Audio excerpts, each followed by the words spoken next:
Good morning, and welcome back to Good Morning Tobago right here on Tobago Updates. I am your host, Shenell Felix. Guys, this morning we continue with our conversation and we're jumping right back into that general election conversation. Now, last Monday we saw unprecedented results, I would say, as it pertains to that general election with the UNC having a resounding victory over the People's National Movement, with Tobago securing 2 seats for Tobago East and Tobago West from Mr. David Thomas in the East and Mr. Joel Sampson in the West. This morning I have the privilege of chatting online with political analyst Dr. Winford James as we discuss a bit on that. Good morning, Dr. James, and welcome. Good morning, Ms. Felix. Thanks for having me.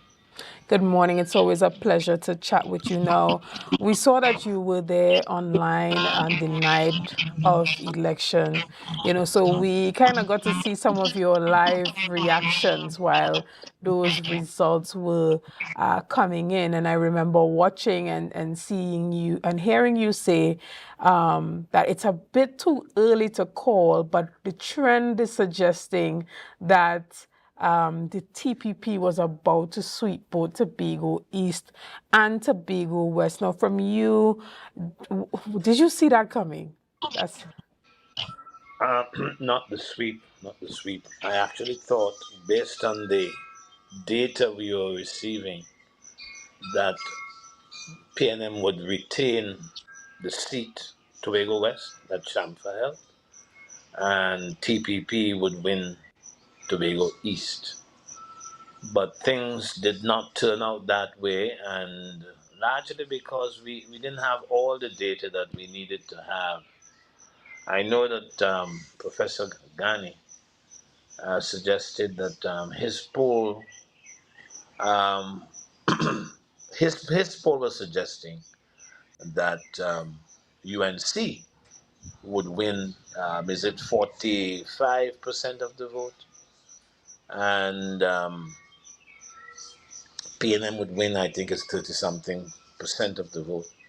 Anyhow, in this studio room there, what we were saying is that it was too early to call when people were willing to call. And when we had enough information to show how matters were trending, it appeared that UNC would win, and it appeared also that Tobago would win. And in fact, the former Prime Minister, one of them, Dr. Rowley, was able to concede defeat even before the EBC had presented us all with the information, which I thought very interesting. Very interesting. So he was conceding earlier than the political leader of the PNM has ever, well, not has ever, but it was a strange moment for me that he could concede defeat as quickly as he did. Right. So it would, go ahead. Now, Now, you have persons using a number of terms as it relates to the People's National Movement and its party, even from an article presented by Mr. Clyde Weatherhead, indicating that persons are viewing the party as being hubris, out of touch, disconnected, and in some instances a bit outdated. What do you think are some of the key reasons why the PNM has really become distant from not only the general public of Trinidad and Tobago, but even its own followers? Mm. If the PNM had won, what would people have said? People can, in hindsight, say that this is the reason and that is the reason for a party losing. But we are all guessing, and I hope we realize that we are all guessing as to the reasons why.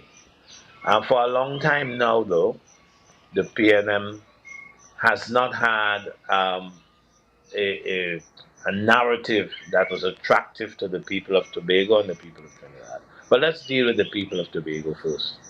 PNM hasn't had anything attractive because they have the PNM Tobago has presented itself as part of the monolith that we call the PNM.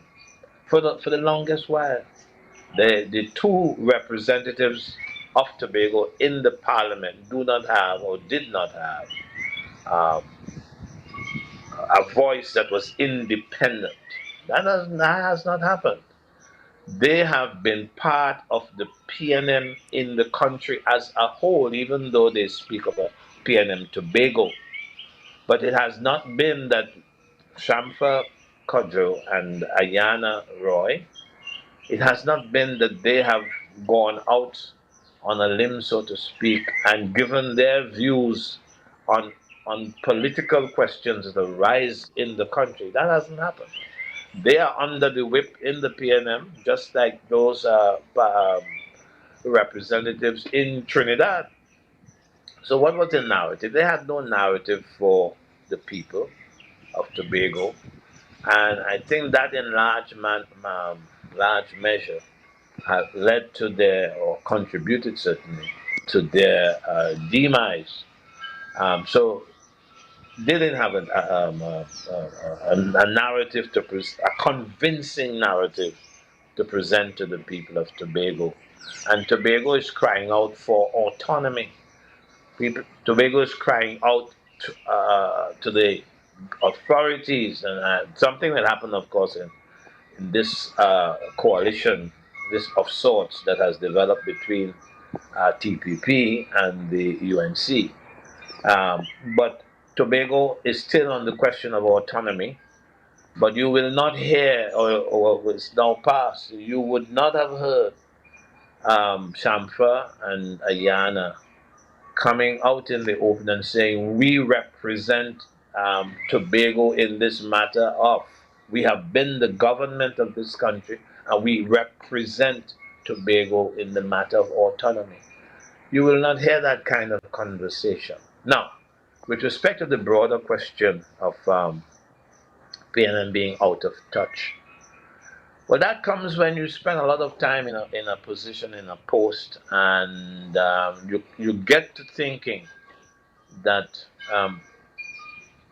what you are doing is the right thing, and you get to speaking to people as if you own them, as if their vote is yours. That and that the way that they are governed, that they are governing the country, is the better way overall. But Shenell, even though the PNM has so behaved that people have seen them as being arrogant, people have seen them as ignoring their plight, people have seen them saying and doing things that frighten them. The question of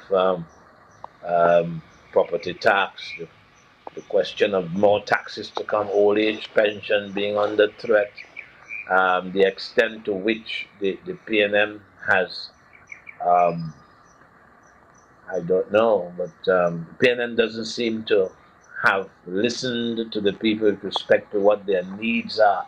For example, the laptop issue, the Coover Children's Hospital, and so on. The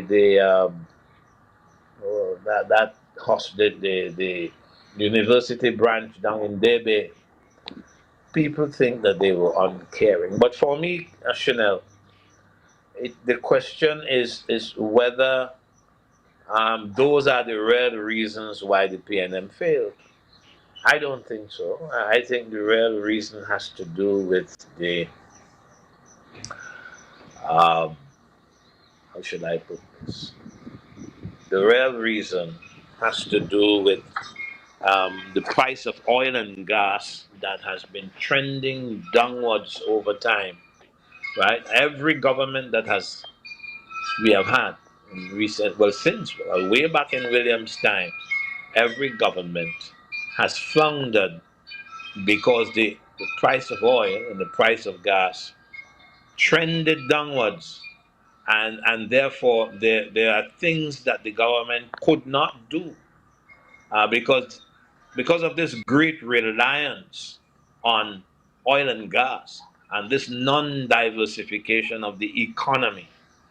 We find that when gas, the price of oil and gas trended downward, that the PNM could not keep the interest of its followers, some of them, and of the wider population. And if you go back over time, as I was saying, Ms. Felix, you will find that every time the government has changed, it has changed because um, the price of oil has not been good, the price of gas has not been good. But Understood. of course, of the price of oil not being good, you're going to have certain other budgetary constraints that make it seem that there are other matters than the ones that I have identified. All right. Now we're going to take a quick break right here and we'll be back with much more conversation. So see you soon. You go right here on Tobago Updates. I am your host, Shenell Felix. This morning, we have been having a number of interesting conversations. We started off chatting with the president of the Tobago Cricket Association, and now we are chatting with political analyst Dr. Winford James as it pertains to that general election result. Now, Dr. James, a number of persons are asking, how does these two Tobago seats truly impact Tobago positively? Will they have any impact? So that is the question being posed right now. So what are your perspectives? Well, the TPP won the two seats. Unfortunately, I'm unable to hear your audio at this time. I'm not sure if it's me or... I can hear you. You cannot hear me. Hello? Yes, I can hear you now. Okay, because I haven't done anything. Okay, so I was saying, so we start off by observing that the TPP won the two Tobago seats in a context where lots of people felt that the TPP would not have won both. They would have probably won one, but not both. And they won both seats, and the UNC won more than 10 seats that they had not won for a long time, when people felt that maybe if they were to win in Trinidad, it would be a matter of maybe not more than two seats. In other words, there was a landslide victory in Trinidad, and of course we had an avalanche in Tobago. Tobago having won, the TPP having won both seats.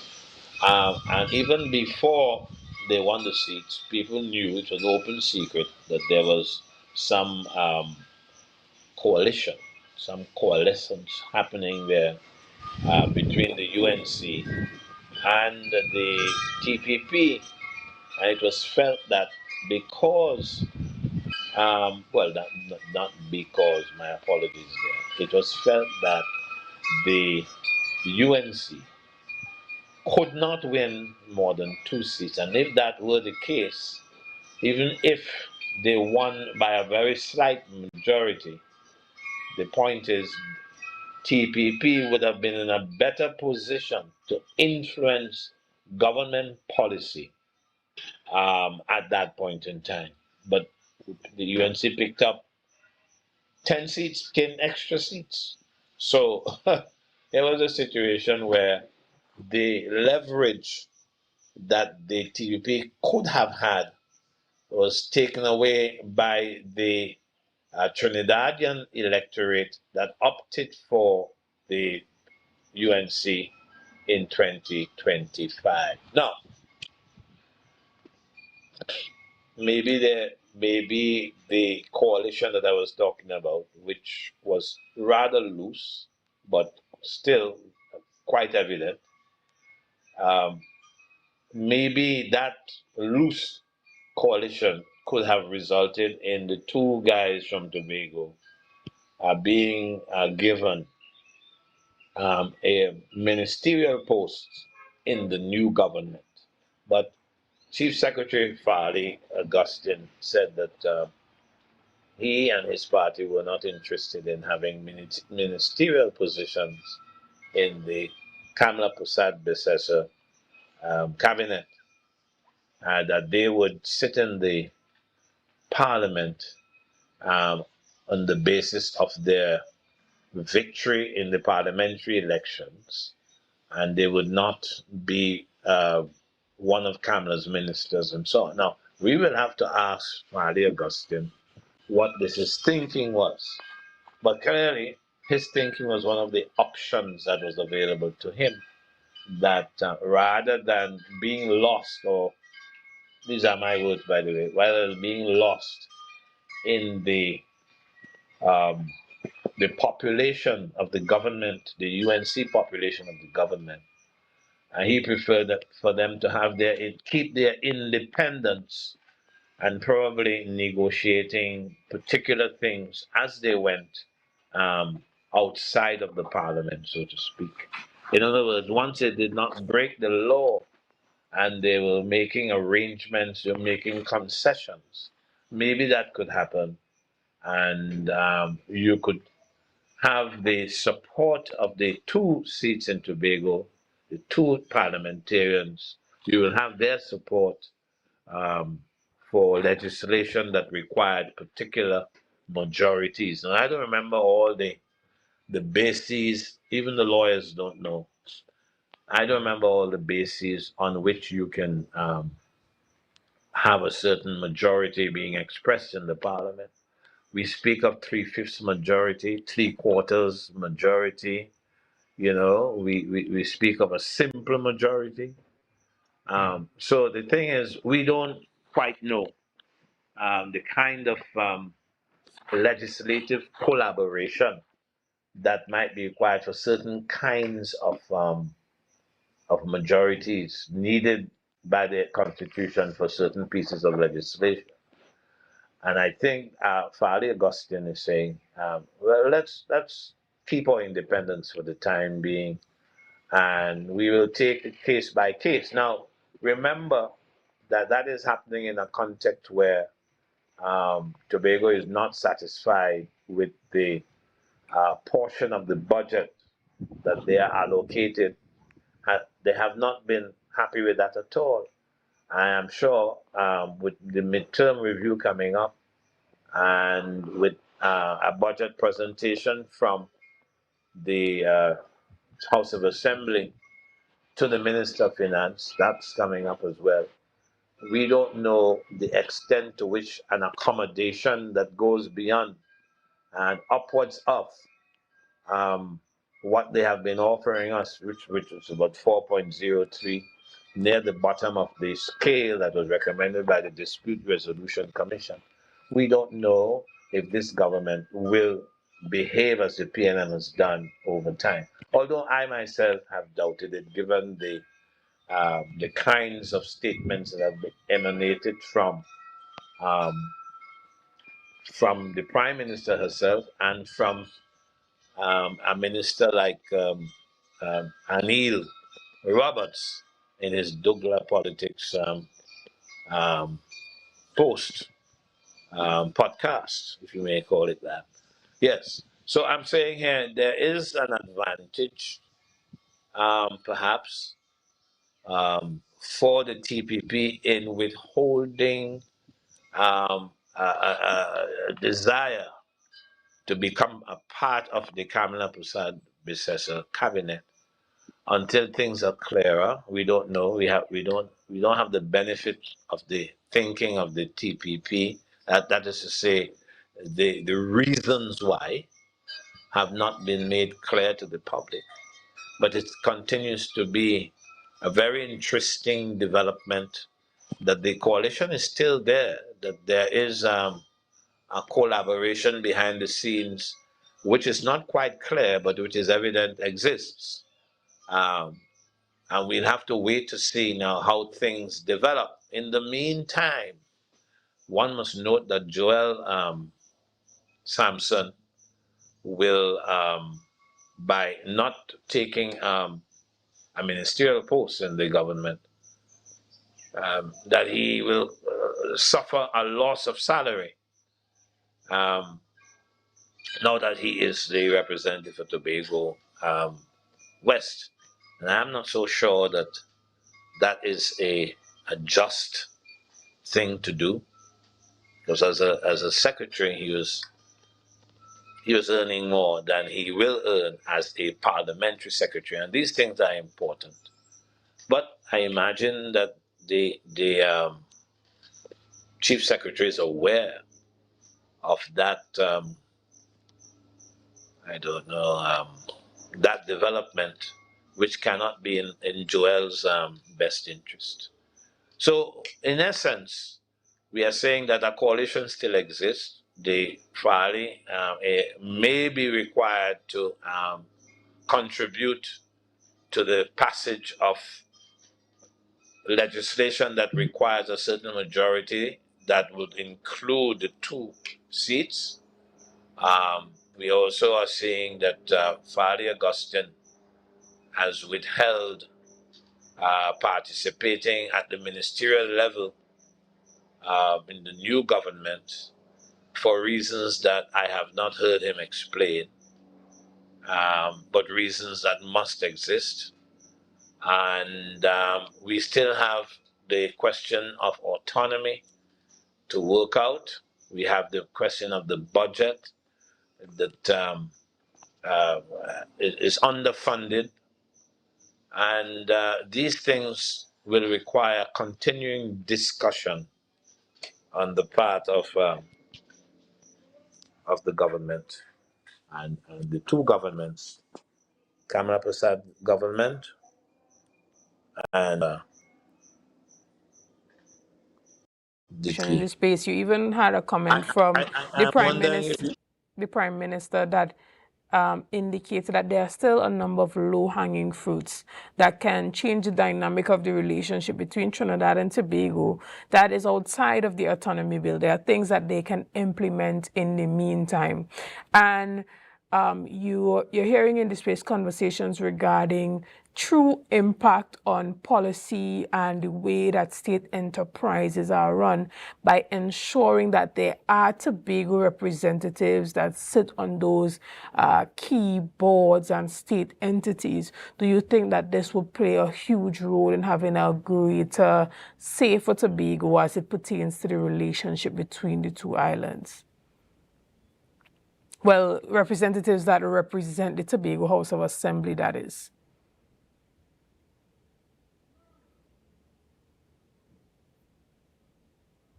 that you are talking, but of course Tobago can. As a result of the collaboration that has developed and that is forming, we can have the Tobago People's Party and run by the House of Assembly, run by the TPP, probably can be given accommodation for representation on boards, state enterprises, and so on. We expect that to happen, but we haven't heard anything about it. I haven't. Representation on boards, those are not the most important things, but they do indicate that when they do happen, that would indicate that there is goodwill on the part of the cabinet that has the power to appoint people to these boards and these commissions and so on. The Faris cannot just go and occupy. He can't just send people because he doesn't have that power. In relation to things that happen in Tobago, that relate to Tobago, he can do that for sure. Like the venture capital company, for example, he's in control of that and some other things related to Tobago.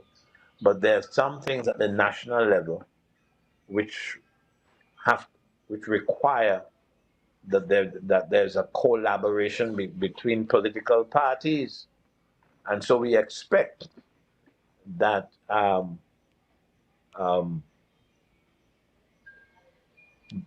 Mrs. Prasad Bissessa will appoint people on the advice of the Chief Secretary, of course, to various national boards and national commissions and so on.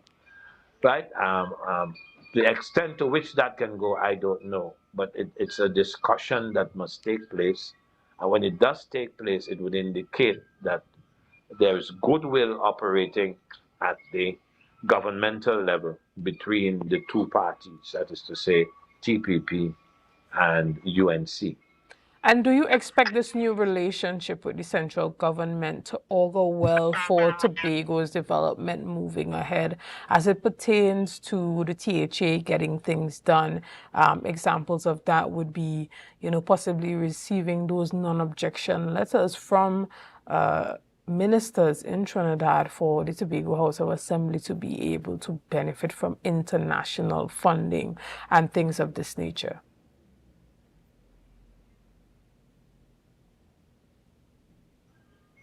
Tobagonians being autonomous in the way they are governed will always be a good thing. Yes? For example, if you want WASA to run properly, you probably might want a memorandum of understanding between the two governments. You know that, of course, the Constitution and the Tobago House of Assembly Act allow for MOUs to be developed between House of Assembly and the government with respect to the management of water resources and so on, and sewage and so on in the island. But the PNM government has never given that up, right? And there are other things that are there which can be done right now once there is goodwill on the part of, once there's a willingness on the part of Farley Augustine and a willingness on the part of the government to see Tobago run its own affairs. Even if you may not have specific laws that specify the nature of Tobagonian administration, even though that may not be there in the law, and so the conversation on autonomy will keep going on until that changes. There are a number of things that can be put in place that do not offend the law and are not fatal to the operations of the particular institution. We're talking WASA here, for example. That WASA can be run by the Tobago House of Assembly with better effect than has been the case when WASA has been run by the national government. So yes, you're right, Ms. Felix. There are things like that that have to be worked out, and I am sure that there are discussions going on behind the scenes aimed at putting those things in place, doing things differently from the PNM, but more effectively than they have been doing it. I am sure that that must be part of it, because there is no advantage in denying Tobago certain advantages and certain benefits as government proceeds in the national space. There's no advantage denying Tobago some of the things. And I want to add those things that I mentioned there, and there are many more. Add those things to the low-hanging fruit to which Mrs. Prasad Bissessa referred, but which she did not spell out in any large measure. But there are things we don't know about, and we must put our voices in the mix and call for an acceleration, because these things have been around for a long time. We don't have to reinvent the wheel, So things can happen, which would redound to the benefit of both the government in the national space and, of course, the government in the state. All right. And even finally, before you go, even as there are no Tobago representatives that are currently serving as ministers or senators on the side of the government based on the position that the chief secretary has taken, do you think it's important for this government, not only on the state board level, but as it pertains to consultation, that Tobago has a voice at the different different ministerial level. For example, there is now, that Ministry of Defense, Homeland Security. How important is it for the Chief Secretary to negotiate that some consultants and key individuals are placed within these ministries based on their relationship to ensure that Tobago has a say not only in the parliament but at the ministerial levels? Now, I wasn't dealing with,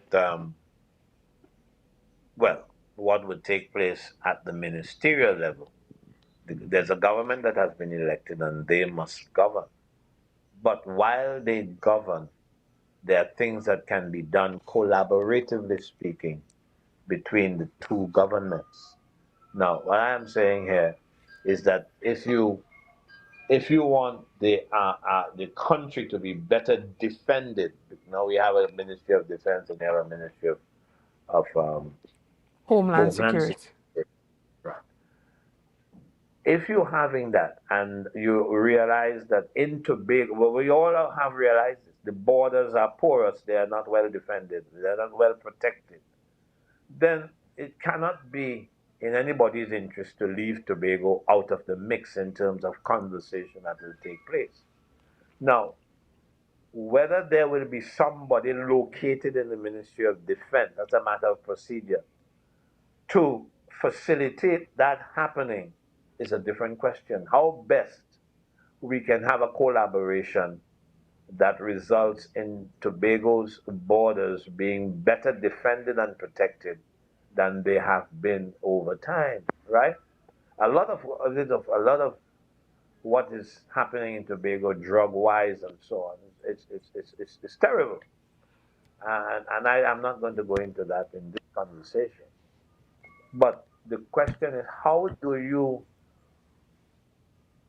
arrange for Tobago to be involved in talks that result in better structures of defense for Tobago? We don't know. Understood. Um, Sorry? No, I said totally understood. Yes, How? we don't know how that will go. All So, right. but and there are things happening behind the scenes that we will never know about, Miss Felix. So that's how government goes. It's not as open as we would like to see, but it is there. Things happen behind the scenes and so on. And there's a lot of dictatorship um, posing as democracy in both islands, and that's a fact of life, of political life in two islands. But we do really need to have structures of collaboration, which I am proposing, you probably agreeing with, but which have not been revealed to us as yet. And we are in early days, Miss Felix. Understood. Well, Dr. James, we want to thank you so much for your time this morning. Unfortunately, that's all the time that we have. We want to thank you for making the time to have this post-election discussion with us. Guys, we want to thank you so much for being a part of this morning's discussions. Thank you for your likes, your shares, and your comments, and all that you have been doing to make Tobago Updates the #1 broadcaster here on the island of Tobago. Again, I am Shenell Felix, and have a great day.